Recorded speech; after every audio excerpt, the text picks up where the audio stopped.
Good morning दोस्तों। आज अपन coordination compound के कुछ क्वेश्चन है वो करते हैं, उनका एक्सप्लेनेशन। हर एक टॉपिक में जो कोऑर्डिनेशन कंपाउंड है, हर एक टॉपिक में से एक या दो चार चार क्वेश्चन किए हुए हैं, वो अपने को देखने हैं। तो हिंदी मीडियम के अंदर मैंने लिख रखे हैं, अगर आप इंग्लिश मीडियम के हैं तो इंग्लिश मीडियम में मैं बोलता जाऊँगा, ठीक है।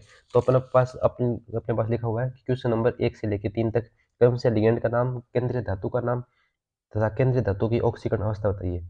अगर इंग्लिश में बात करूँ, from question 1 to 3 tell about the name of ligand, central atom and the oxidation state of central metal respectively. मतलब अपने को इन तीन चीज़ों को रिस्पेक्टिवली बताना है, एक क्रम के अनुसार बताना है।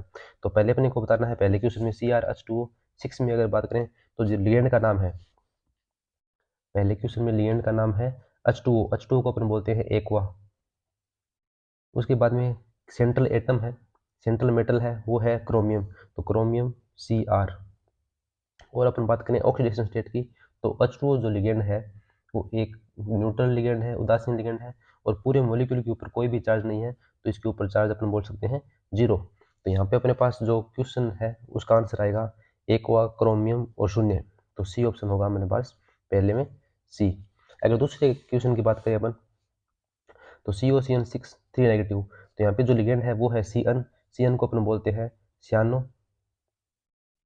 और अगर सेंट्रल मेटल की बात करें तो सेंट्रल मेटल अपने पास है कोबाल्ट, उसके बाद में अपन लिखेंगे कोबाल्ट। और अगर अपन ऑक्सीडेशन स्टेट की बात करें कोबाल्ट की, तो वो होगी, देखो +3 होगी। कैसे होगी वो देखो, कोबाल्ट की अपने x माना, x माइनस एक साइनाइड की होती है -1, और 6 की हो गई ×6 इज इक्वल टू, अपने पास चार्ज है पूरे कंपाउंड के ऊपर -3 होने के कारण अपने इस साइड पूरे मॉलिक्यूल के ऊपर अपने -3 लिखा है इक्वल में। अगर x की वैल्यू निकालें तो x की वैल्यू होगी +3। तो अपन बोल सकते हैं कि लिगेंड का नाम होगा सियानो, और जो सेंट्रल मेटल है वो होगी कोबाल्ट, और जो ऑक्सीडेशन स्टेट है सेंट्रल एटम की वो होगी +3। तो यहाँ पे अपन ऑप्शन आएगा वो आएगा सी ऑप्शन। तो दूसरे में भी अपने पास सी ऑप्शन आएगा। अगर अपन क्वेश्चन नंबर 3 की बात करें तो यहाँ पर अपने पास लिगेंड है वो है कार्बोनिल, ठीक है। और अगर अपन सेंट्रल एटम की बात करें तो W है, W को अपन बोलते हैं टंगस्टन। और इसके ऑक्सीडेशन स्टेट की बात करें तो जो कार्बोनिल होता है वो एक न्यूट्रल लिगेंड होता है, उसके ऊपर कोई आवेश नहीं होता, और पूरे कॉम्प्लेक्स के ऊपर कोई चार्ज नहीं है। तो मतलब जो टंगस्टन है उसकी ऑक्सीडेशन स्टेट 0 होगी। तो अपन बोल सकते हैं कार्बोनिल टंगस्टन शून्य। तो यहाँ पे अपने पास ऑप्शन 3 में आ रहा है सी। तो तीसरे का आंसर हो गया 3। अगर अपन क्वेश्चन नंबर 4 की बात करें तो यह निम्न में उपेंद्रक लिगेंड बताइए। Tell the ambident ligand in following. तो यहाँ पे क्वेश्चन नंबर 4 में अपने पास जो एम्बिडेंट लिगेंड है वो Cn है। क्यों? क्योंकि Cn C से भी लिंक कर सकता है और ये नाइट्रोजन से भी लिंक कर सकता है, दोनों एटम से लिंक कर सकता है, तो इसको एम्बिडेंट लिगेंड बोलते हैं। लेकिन एक टाइम के ऊपर ये एक ही एटम इसका डेंटिसिटी दिखाएगा सेंट्रल एटम के साथ। तो मतलब इसकी जो डेंटिसिटी की बात करेंगे तो वो इसकी डेंटिसिटी 1 होगी, मोनोडेंटेड लिगेंड होगा। तो ऑप क्वेश्चन नंबर 4 में आंसर आएगा डी। अगर क्वेश्चन नंबर 5 की बात करें तो अपने को जो हेट्रोलेप्टिक लिगेंड वाला कंपाउंड है वो बताना है। तो हेट्रोलेप्टिक वो होता है किसी कॉम्प्लेक्स के अंदर जिसमें अलग अलग डिफरेंट टाइप के लिगेंड हो। तो पहले में सभी एक जैसे लिगेंड है H2O, यहाँ पे NH3 एक जैसे लिगेंड है COH2O5Cl, इसमें अलग अलग लिगेंड है, डिफरेंट टाइप के हैं, एक है H2O और एक है क्लोरीन लिगेंड। तो यहाँ पे ऑप्शन आएगा सी। अगर इसकी बात करें अपन डी की, तो डी में सभी के सभी लिगेंड Cn, इस मोलिब्डेनम की कोऑर्डिनेशन नंबर 6 है, और यहाँ पे एक ही प्रकार के लिगेंड है 6 के 6। तो ये भी एक होमोलेप्टिक होगा, दूसरा भी होमोलेप्टिक होगा, ये भी होमोलेप्टिक होगा, और जो हेट्रोलेप्टिक है वो होगा सी। तो अपने पास क्वेश्चन नंबर 6 का आंसर आ गया सी, सॉरी क्वेश्चन नंबर 5 का आंसर है सी। अब अगर अपन क्वेश्चन नंबर 6 की बात करें तो लिखा है कि अपने को एक स्टेटमेंट दिया हुआ है कि 6 से 10 तक संकुल यौगिकों के नाम लिखो। तो यहाँ पे अपने को नाम लिखना है TiH2O6 का, TiH2O6 3+, इसका नाम लिखना है। तो पहले अपन लिखते हैं लिगेंड का नाम। लिगेंड अपने पास एक हुआ है, और लिगेंड से पहले जितनी संख्या में लिगेंड है वो अपनी संख्या लिखते हैं। तो यहाँ पे लिगेंड है 6, कोऑर्डिनेशन नंबर 6 है, तो 6 के लिए अपन लिखते हैं हेक्सा। लिगेंड का नाम है H2O, एक्वा बोलते हैं, तो इसके लिए एक्वा। और जो सेंट्रल एटम है वो है टाइटेनियम, और इसकी ऑक्सीडेशन स्टेट है वो +3। क्यों? क्योंकि जो यहाँ पे H2O है वो एक न्यूट्रल लिगेंड है। न्यूट्रल लिगेंड होने के कारण उसके ऊपर जो चार्ज है केवल वो की वो ऑक्सीकरण अवस्था होगी 3rd, और उसके ऊपर पूरे कॉम्प्लेक्स के ऊपर +3 चार्ज दर्शाया गया है, तो लास्ट में आएगा आयन। इंग्लिश में भी आप लिख सकते हो hexa, aqua, titanium, 3rd ion. अगर क्वेश्चन नंबर 7 की बात करें NiPPS3 6 की, NiPPS3 6 +3। अगर मैं अकेले पीएच की बात करूं तो पीएच होता है फिनाइल, तो यहाँ पे एक फास्फोरस के साथ में 3 फिनाइल है, तो पूरे को बोलेंगे ट्राई फिनाइल फास्फिन, ठीक है। और यहाँ पे लिगेंड है 6, तो 6 के लिए अपन लगाते हैं हेक्सा। हेक्सा के बाद में ये पूरे मॉलिक्यूल का नाम लिखेंगे ट्राई फेनिल फास्फिन। इसके बाद में अपन लिखेंगे निकल, निकलेट नहीं लिखेंगे, निकल लिखेंगे। क्यों? क्योंकि कॉम्प्लेक्स है वो पॉजिटिव चार्ज है, तो इसके लिए अपन हम निकल का निकल लिखेंगे। और ये एक न्यूट्रल लिगेंड है, न्यूट्रल लिगेंड होने के कारण इसके ऊपर कोई चार्ज नहीं है, तो जो पूरे इंटायरिटी है कोऑर्डिनेशन कंपाउंड उसके ऊपर जो चार्ज है उसका अपन चार्ज यहाँ पे लिखेंगे, तो उसके ऊपर टोटल चार्ज है 3rd। और उसके साथ में यहाँ पे अपने को चार्ज दिया गया है, एक कंपाउंड है ये चार्ज है, चार्ज होने के कारण इसके लास्ट में अपन लगाएंगे आयन। अब क्वेश्चन नंबर 8 की बात करते हैं। क्वेश्चन नंबर 8 में FeCN3 Cl3 3 negative, FeCN3 Cl3 3 negative. यहाँ पे अगर अपन बात करें तो एक है सियानो और दूसरा है क्लोरो। तो अब अपने को देखना है कि कौन सा लिगेंड पहले लिखना है, तो पहले वो लिगेंड लिखना है जो नाम में पहले आता है, तो सी दोनों में पहले आ रहा है। तो उसके बाद में जो नेक्स्ट नेम है, नेक्स्ट जो वर्ड है वो है इसमें वाई और इसमें CH, तो वाई और एच में एच पहले आता है, तो जो क्लोरो वाला है ये नाम पहले लिखेंगे। तो क्लोरो अपने पास 3 है, तो 3 के लिए अपन लिखेंगे ट्राई क्लोरो। उसके बाद में 3 ही सियानो है, तो ट्राई सियानो, ट्राई सियानो या ट्राई साइनो। उसके बाद में यहाँ पे लिखेंगे अपन फिर जो सेंट्रल मेटल है उसका नाम। यहाँ पे ये पूरी की पूरी इंटायरिटी नेगेटिव चार्ज है, नेगेटिव चार्ज होने के कारण यहाँ पे अपन फेरस नहीं लिखेंगे, यहाँ पे अपन लिखेंगे फेरेट, 8 लगाते हैं लास्ट में, तो फेरेट। और अगर इसकी ऑक्सीडेशन स्टेट की बात करें तो CN है वो भी एक माइनस नेगेटिव चार्ज लिगेंड है, Cl भी माइनस नेगेटिव चार्ज लिगेंड है, और उसके ऊपर पूरा के पूरे ऊपर माइनस चार्ज है। तो अपन इस की ऑक्सीडेशन स्टेट निकाल लें तो कुछ इस प्रकार से होगी x -3 इज इक्वल टू 3। तो ये हो गया टोटल -6, इस साइड जाएगा तो +6 का, और x इज इक्वल टू अपने पास आ जाएगी +3 आ जाएगी। तो यहाँ पे आप लिखेंगे +3 और लास्ट में लिखेंगे आयन, क्योंकि पूरी स्पीसीज के ऊपर -3 चार्ज लिखाया हुआ है अपने को, तो उसके लिए अपन आयन नाम लिखेंगे। अब अगर अपन क्वेश्चन नंबर 9 की बात करें तो क्वेश्चन नंबर 9 में सीधा का सीधा अपन लिखते हैं कि यहाँ पे जो लिगेंड है वो NH3 है, NH3 एमीन को बोलते हैं, और इसकी कोऑर्डिनेशन नंबर 6 है, 6 के लिए अपन हेक्सा यूज में लेते हैं, तो इसका नाम होगा हेक्सा। NH3 को बोलते हैं एमीन, हेक्सा एमीन निकल, अब इसकी ऑक्सीडेशन स्टेट लेंगे तो NH3 है वो एक न्यूट्रल लिगेंड है, और यहाँ पे क्लोरीन है वो एक नेगेटिव चार्ज लिगेंड है। क्लोरीन के पैरों में जो आएगा वो इसके ऊपर आएगा प्लस के रूप में, जो पहले आता है वो उसके ऊपर प्लस चार्ज आता है, तो यहाँ पे आएगा +2 होने के कारण मतलब पूरे कॉम्प्लेक्स के ऊपर +2 चार्ज है, +2 चार्ज है इसके ऊपर, तो जो निकल है उसके ऊपर भी +2 चार्ज होगा, तो +2 के लिए अपन रोमन संख्या में सेकंड लिखते हैं, और लास्ट लिखते हैं अपन क्लोराइड, तो इसका नाम होगा हेक्सा एमीन निकल सेकेंड क्लोराइड। अब अगर क्वेश्चन नंबर 10 की बात करें K2PtCl4, तो पहले अपन लिखते हैं जो बाहर आयनिक कंपाउंड है उसका लिखते हैं अपन, तो बाहर वाला K2 है, K2 के लिए अपन लिखा है पोटेशियम। उसके बाद में लिखते हैं लिगेंड का नाम, तो लिगेंड अपने पास क्लोरीन, कोऑर्डिनेशन नंबर 4 है, तो 4 के लिए अपन यूज में लेते हैं टेट्रा, तो टेट्रा क्लोरिडो प्लेटिनम, प्लेटिनम या प्लेटिनेट, तो यहाँ पे अपन प्लेटिनेट लिखेंगे। क्यों?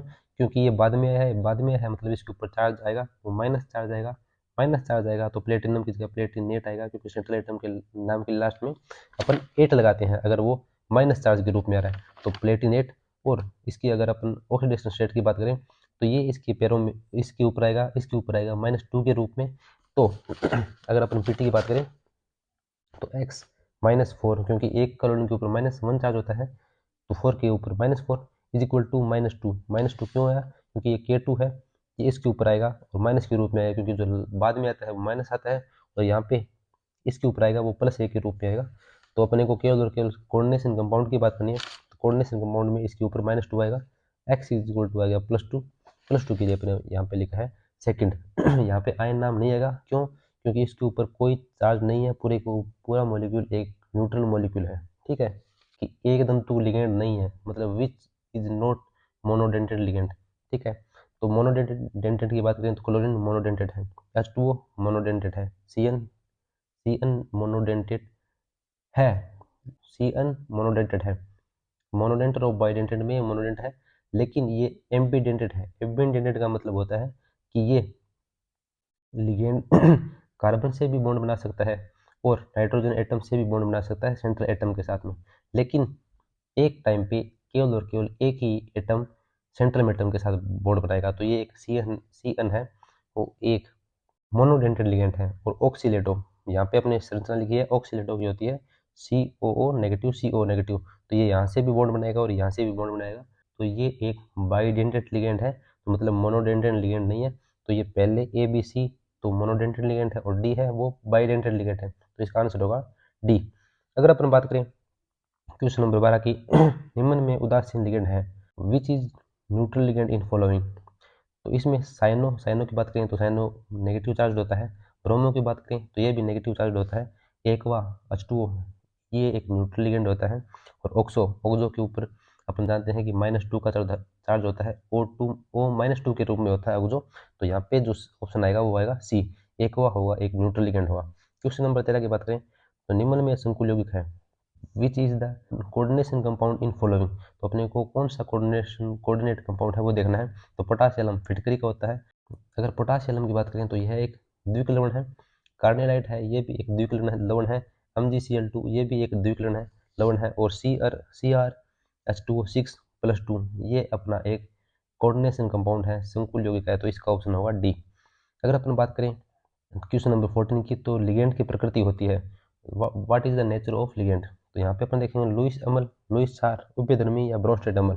अगर लिगेंड की बात करें माना मैंने लिगेंड को L से डोनेट किया है और मेटल को M से डोनेट किया है, तो लिगेंड होता है वो अपने इलेक्ट्रॉन मेटल के वैकेंट ऑर्बिटल्स में देता है, वैकेंट ऑर्बिटल्स में अपने इलेक्ट्रॉन देता है। जो इलेक्ट्रॉन देता है या लोन पेयर देता है वो होता है लुईस बेस। तो इसमें ऑप्शन आएगा लुईस बेस, लुईस क्षार होगा लिगेंड की प्रकृति। और सेंट्रल एटम मेटल की जो प्रकृति बात करें, नेचर की बात करें, तो वो होगी लुईस एसिड। क्वेश्चन नंबर 15 की बात करें तो कैंसर के इलाज में उपयोग होता है। अगर कैंसर के इलाज या अपने ट्यूमर के कंट्रोल की बात करें तो उसमें सिसप्लेटिन का यूज होता है, ठीक है, उसमें ट्रांसप्लेटिन यूज में नहीं होती। कुछ इसी प्रकार से होती है उसकी स्ट्रक्चर, PT, ClCl और NH3, जिसको अपन सिसप्लेटिन बोलते हैं। इसका यूज किया जाता है कि पास होंगे कि 16 से 20 तक क्रम से संकरण व संरचना बताइए। From question 16 to 20 tells the hybridization and structure of coordination compound respectively. तो अपने को संकरण और संरचना बतानी है। अगर अपन क्वेश्चन नंबर 16 की बात करें FeCl3 की, FeCl6 3 नेगेटिव, FeCl6 3 नेगेटिव की बात करें तो यहाँ पे जो फेरस धातु होती है उसकी ऑक्सीकरण अवस्था +3 होती है, +3 के अंदर उसका इलेक्ट्रॉनिक विनाश होता है 3d5। चूंकि Cl है यह एक वीक लिगेंड है, दुर्बल लिगेंड है, दुर्बल लिगेंड होगा तो ये इलेक्ट्रॉनों की पेयरिंग नहीं करवाएगा। तो D3d5 है वो कुछ इस प्रकार से होगी, सभी डी ऑर्बिटल्स के अंदर एक एक इलेक्ट्रॉन होगा, 5 है मतलब उसके पास 5 इलेक्ट्रॉन्स हैं। अब इसके पास जो लिगेंड आएगा क्लोरीन लिगेंड, वो इसके अलावा जो वेकेंट ऑर्बिटल्स है उसके अंदर देगा। तो यहाँ पे इसके पास है 4s, 4p और 4d, ये 4d वेकेंट है सेंट्रल मेटल के। तो एक ऑर्बिटल्स में इसमें देगा, एक इसमें देगा, इसमें देगा, इसमें देगा, 4 ये हो गए, एक ये हो गया, एक ये हो गया, ये है 4d। तो इसका हाइब्रिडाइजेशन की बात करें तो s, एक s का 3p के, 3p के लिए sp3 और 2d के तो sp3d2। sp3d2 की बात करें तो इसकी स्ट्रक्चर होती है ऑक्टाहेड्रल, अष्टफलकीय संरचना होती है। तो इसका हाइब्रिडाइजेशन होगा sp3d2 और स्ट्रक्चर होगी अष्टफलकीय, तो इसका ऑप्शन आएगा सी। अगर अपन क्वेश्चन नंबर 17 की बात करें तो क्वेश्चन नंबर 17 में अपने को दी है ZnOH ट्वाइस, ZnOH4 -2। तो Zn है यहाँ पे, Zn की ऑक्सीडेशन स्टेट होगी +2, +2 होने में इसका जो इलेक्ट्रॉनिक विन्यास होगा वो 3d10 हो जाएगा, 4s2 वाले दोनों के दोनों इलेक्ट्रॉन बाहर निकल जाएंगे। ये है अपना Zn+2 3d10। इसके बाद में अब अगर अपन बात करें 3d के बाद में आता है 4s, उसके बाद में आता है 4p। तो 4p में तीन ऑर्बिटल्स हो गए। तो वेकेंट की बात करें तो एक वेकेंट ये है, अपने को टोटल 4 वेकेंट ऑर्बिटल्स देखने हैं। क्यों? क्योंकि यहाँ पे अपने पास लिगेंड है टोटल 4, तो एक ऑर्बिटल्स के अंदर, एक वेकेंट ऑर्बिटल के अंदर एक लिगेंड जाएगा, तो एक यहाँ पे और 3 यहाँ पे। तो इसका हाइब्रिडाइजेशन हो गया sp3। sp3 हाइब्रिडाइजेशन के अपन जानते हैं जो स्ट्रक्चर होती है वो होती है टेट्राहेड्रल, टेट्राहेड्रल को अपन चतुष्फलकीय बोलते हैं। तो 17 में इसका आंसर होगा बी आंसर, sp3 चतुष्फलकीय है। pt NH3 Cl2 की बात करें तो इसमें अगर अपन देखें कि जो सेंट्रल एटम है जो pt है उसकी ऑक्सीडेशन स्टेट +2 है, pt की ऑक्सीडेशन स्टेट +2 है। इलेक्ट्रॉनिक कॉन्फ़िगरेशन की बात करें तो इलेक्ट्रॉनिक कॉन्फ़िगरेशन होगा 5d8। इसके अलावा जो 4s2 के अंदर 2 इलेक्ट्रॉन थे वो +2 ऑक्सीकरण अवस्था होने के कारण बाहर चले गए। अब 5d की बात करें तो ये होगा अपने पास d ऑर्बिटल। चूंकि क्वेश्चन नंबर 18 में जो NH3 है वो एक स्ट्रॉन्ग लिगेंड है, स्ट्रॉन्ग लिगेंड होने के कारण ये जो इलेक्ट्रॉन्स हैं उसकी पेयरिंग कर देता है, इलेक्ट्रॉन की पेयरिंग कर देगा। तो जो 8 इलेक्ट्रॉन थे 5d8 के अंदर वो सभी के सभी 4 ऑर्बिटल में पेयर हो गए। तो इसके पास बचा क्या? एक तो d का बचा, उसके बाद में s के बचे और p के बचे। अपने को टोटल 4 लिगेंड डालने हैं क्योंकि 2 अमोनिया के हैं और 2 क्लोरीन के हैं। तो एक इसके अंदर आ जाएगा, एक इसके अंदर आ जाएगा और 2 इसके अंदर आ जाएंगे। तो हाइब्रिडाइजेशन क्या होगा? ये d का है तो यहाँ पे d, ये s का s और 2 p के तो यूज हुए, तो इसका हाइब्रिडाइजेशन होगा dsp2। dsp2 हाइब्रिडाइजेशन में स्ट्रक्चर की बात करें तो स्ट्रक्चर होती है प्लेन, स्क्वायर प्लेनर, वर्ग समतलीय। तो इसका ऑप्शन होगा बी, dsp2 वर्ग समतलीय। अब अगर अपन क्वेश्चन नंबर 19 की बात करें NiCl4 नेगेटिव, तो अन्नाइव की जो ऑक्सीडेशन स्टेट होगी वो होगी +2 के अंदर इसका इलेक्ट्रॉनिक कॉन्फ़िगरेशन होता है 3d8, मतलब d ऑर्बिटल होते हैं अपने पास टोटल 5 d ऑर्बिटल्स के अंदर अपने को 8 इलेक्ट्रॉन डालने हैं। तो ये 5 हो गए, 1 2 3 4 और 5 इस प्रकार से, और 6 7 8, ये हो गए 8 इलेक्ट्रॉन्स। अब अगर लिगेंड होगा वो वीक होगा तो इसकी पेयरिंग नहीं करवाएगा, तो मतलब ऐसा का ऐसा रहेगा। और अगर स्ट्रॉन्ग लिगेंड होगा तो उसकी पेयरिंग करा देगा और ये वाला इलेक्ट्रॉन इस ऑर्बिटल के अंदर चला जाएगा। तो यहाँ पे NiCl4 में अगर अपन बात करें तो ये एक वीक लिगेंड है, मतलब ये पेयरिंग नहीं करवाएगा। तो पेयरिंग नहीं करवाएगा तो जो Cl4 है, 4 लिगेंड है, वो वेकेंट ऑर्बिटल्स में जाएंगे मेटल्स की। तो वेकेंट इसके बाद में है 4s और 4p। ठीक है, तो 4 होंगे, तो एक इसके अंदर, एक इसके अंदर, एक इसके अंदर और एक इसके अंदर, तो ये हो गया s और 3p के sp3 हाइब्रिडाइजेशन। और अपन जानते हैं कि sp3 हाइब्रिडाइजेशन की जो स्ट्रक्चर होती है वो होती है टेट्राहेड्रल, चतुष्फलकीय। तो इसका ऑप्शन होगा ए। अगर अपन 20वें की बात करें तो यहाँ पे 19वें में वीक लिगेंड था और 20 नंबर क्वेश्चन में स्ट्रॉन्ग लिगेंड है। अगर स्ट्रॉन्ग लिगेंड होगा तो ये क्या करवा देगा? ये इलेक्ट्रॉनों की पेयरिंग करवा देगा। तो ये वाला इलेक्ट्रॉन यहाँ पे आ जाएगा, यहाँ पे आने के बाद में ये ऑर्बिटल्स खाली हो जाएगा। तो एक तो डी का और एक इसके अंदर, एक एस का, और बाकी 2 बचे हुए वो पी के अंदर जाएंगे। तो इसका हाइब्रिडाइजेशन होगा dsp2। और अपन जानते हैं कि dsp2 हाइब्रिडाइजेशन की जो स्ट्रक्चर होती है वो होती है स्क्वायर प्लानर, वर्ग समतलीय स्ट्रक्चर होती है।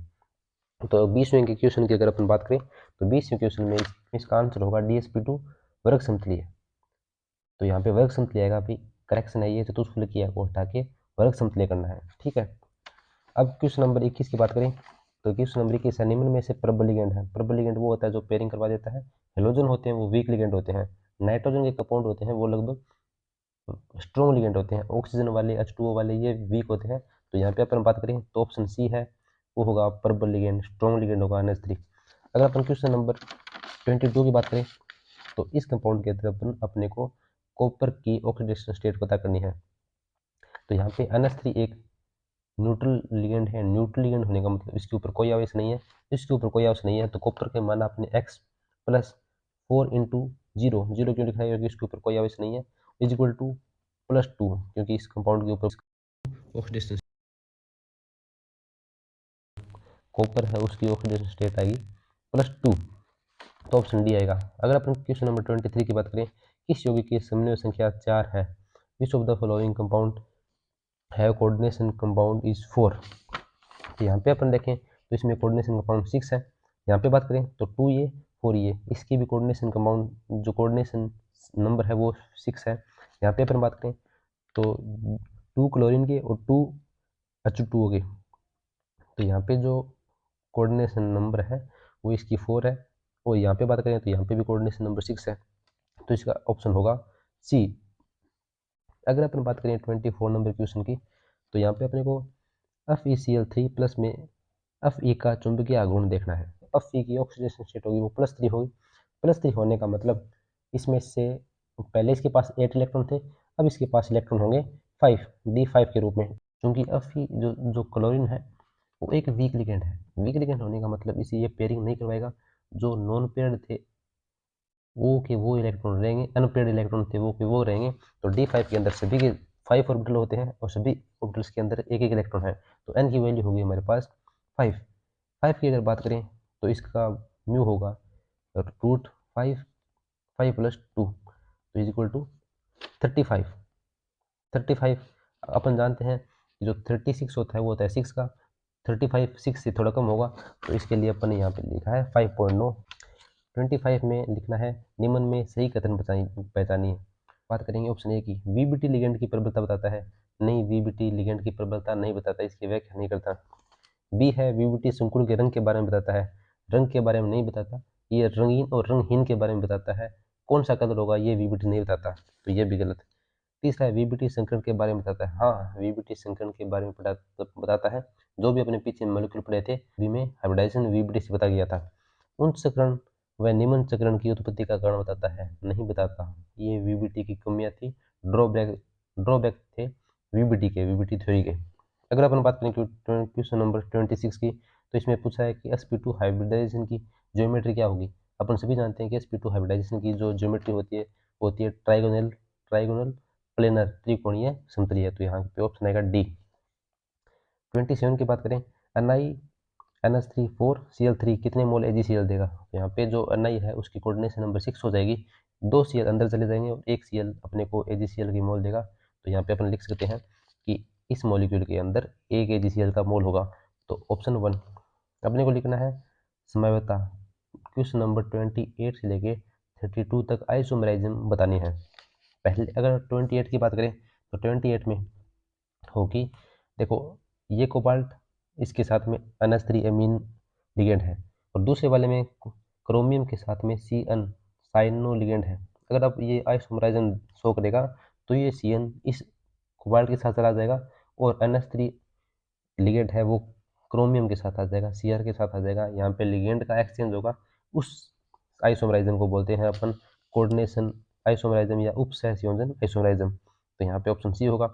अगर अपन क्वेश्चन नंबर 29 की बात करें तो यहाँ पे PdNH3 4Cl2Br2, इसमें अपन जानते हैं कि ये जो कोऑर्डिनेशन कंपाउंड है ये Br आयंस देता है और इसका समायोगी होगा वो Cl- आयन का टेस्ट देगा। तो ये आपस में आयनिक आइसोमर होंगे। अगर अपन क्वेश्चन नंबर 30 की बात करें तो यहाँ पे COHCN4 तथा CONCS आपस में कौन सी समायोगी होंगे।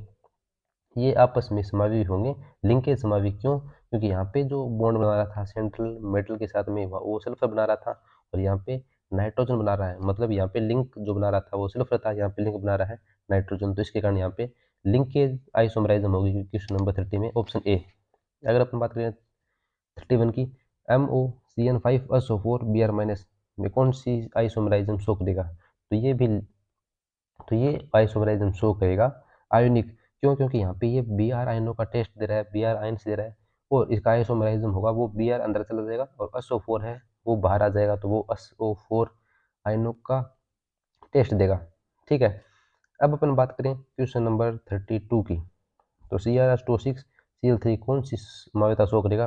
तो यहाँ पे क्या होगा कि 3Cl अणु अंदर चले जाएंगे, 3 2 या 1 चले जाएंगे, और 2 1 या 3H2 के अणु बाहर आ जाएंगे, तो ये अपने को शो करेगा हाइड्रेट। अब अगर अपन बात करें में अपोजिट में बी है, तो मतलब ट्रांस होगा। यहाँ पे ए के अपोजिट में ए है, ए की ए है, तो ये एक। अब बताना है कि फ्लोविंग में यौगिक है, धातु कार्बोनिल उनको बोलते हैं जहाँ पे, तो यहाँ पे PtCl ये भी नहीं है, CrCO ये एक मेटल का एक है, धातु कार्बोनिल दोनों के बीच में बॉन्ड बना हुआ है, तो ये धातु कार्बोनिल होगा। इसको ही कार्ब धात्विक बॉन्ड बोलते हैं, और बैक बॉन्डिंग या सिनर्जिक बॉन्ड बोलते हैं। तो यहाँ पे ऑप्शन बी होगा। अगर अपन बात करें NiCl4 2 नेगेटिव के लिए सही कथन है, तो यहाँ पे अपन जानते हैं कि NiCl4 2 नेगेटिव है, उसका हाइब्रिडाइजेशन sp3 होता है, और sp3 होने के कारण इसकी जो स्ट्रक्चर होती है वो चतुष्फलकीय होती है, वर्ग समतलीय नहीं होती। तो ऑप्शन ए सही है। और दूसरा इसमें है निम्न चक्रण। निम्न चक्रण मतलब होता है सभी के सभी इलेक्ट्रॉन पेयर हो जाना, या कुछ एक इलेक्ट्रॉन अगर ओड नंबर में है तो एक इलेक्ट्रॉन बन जाना, और अगर एवन नंबर में है तो सभी के सभी पेयर हो जाएंगे। तो ये Cl एक वीक लिगेंड है, तो यहाँ पे पेयरिंग नहीं होगी, मतलब हाई रोटेशन होगा, हाई चक्रण होगा, उच्च चक्रण होगा। दूसरा है कि म्यू की वैल्यू 4.89 होगी, 4.89 नहीं होगी। क्यों नहीं होगी? क्योंकि NiCl4 में Ni+2 है, Ni+2 के अंदर 3d8 का मतलब होता है उसके अंदर जो अयुग्मित या अनपेयर्ड इलेक्ट्रॉन है वो 2 है। 2 का मतलब इसकी वैल्यू आएगी 2.8 या 2.9 के आसपास, 4.89 नहीं आएगी, तो ये भी गलत है। और म्यू की वैल्यू 0 ये भी नहीं आएगी, मतलब सभी के सभी पेयर्ड है, नहीं है सभी के सभी पेयर्ड। ऑप्शन ए होगा। अगर अपन बात करें 36 की, विटामिन B12 किसका संकुल है, किसका कोऑर्डिनेशन कंपाउंड है, तो अपन सभी जानते हैं कि वो एक कोबाल्ट का है, तो ऑप्शन सी। हीमोग्लोबिन किसका संकुल है? हीमोग्लोबिन की अगर अपन बात करें तो हीमोग्लोबिन फेरस का है, Fe का है, आयरन का है। 38 की बात करें तो सिनर्जिक बॉन्ड होता है मेटल और कार्बोनिल के बीच में। तो यहाँ पे मेटल और कार्बोनिल के बीच में केवल और केवल बी ऑप्शन में ही है। बाकी यहाँ पे मेटल और क्लोरीन के बीच में है, यहाँ पे ब्रोमीन के बीच में है, और यहाँ पे ऑक्सीजन के बीच में है। मेटल और कार्बोनिल के बीच में एक ही बॉन्ड है, वो है बी, इसको बोलते हैं सिनर्जिक बॉन्ड। अगर अपन बात करें क्वेश्चन नंबर 39 की, तो अयुग्मित इलेक्ट्रॉन की संख्या 5 के लिए चुंबकीय गुण का मान होगा। चूंकि n की वैल्यू अपने को दे रखी है, तो म्यू अपन जानते हैं, म्यू इक्वल टू होता है n+2। n की वैल्यू 5 है, तो 5 रखेंगे तो 5 तो वैल्यू आएगी √35। 5 इंटू 7 35 होता है, या इसकी वैल्यू 5.9 के आसपास आएगी, तो अपने को दिया हुआ है √35, तो मतलब इसकी वैल्यू, इसका ऑप्शन होगा वो होगा सी। अगर अपन बात करें क्वेश्चन नंबर लास्ट की, 40 नंबर क्वेश्चन की, अगर किसी धातु में अयुग्मित इलेक्ट्रॉन है तो है होगा। अगर किसी मेटल के अंदर अयुग्मित इलेक्ट्रॉन है, नॉन पेयर्ड इलेक्ट्रॉन है, तो वो अनुचुंबकीय होगा, प्रतिचुंबकीय नहीं होगा। अनुचुंबकीय मतलब पैरामैग्नेटिक होगा, डायमैग्नेटिक नहीं होगा। और जिसके अंदर जितने ज़्यादा इलेक्ट्रॉन होंगे या अयुग्मित इलेक्ट्रॉन ज़्यादा होंगे वो पक्का रंगीन होगा, क्योंकि लास्ट ऑप्शन है इनमें से कोई नहीं, तो इसका ऑप्शन होगा ए, पैरामैग्नेटिक इसका ऑप्शन होगा।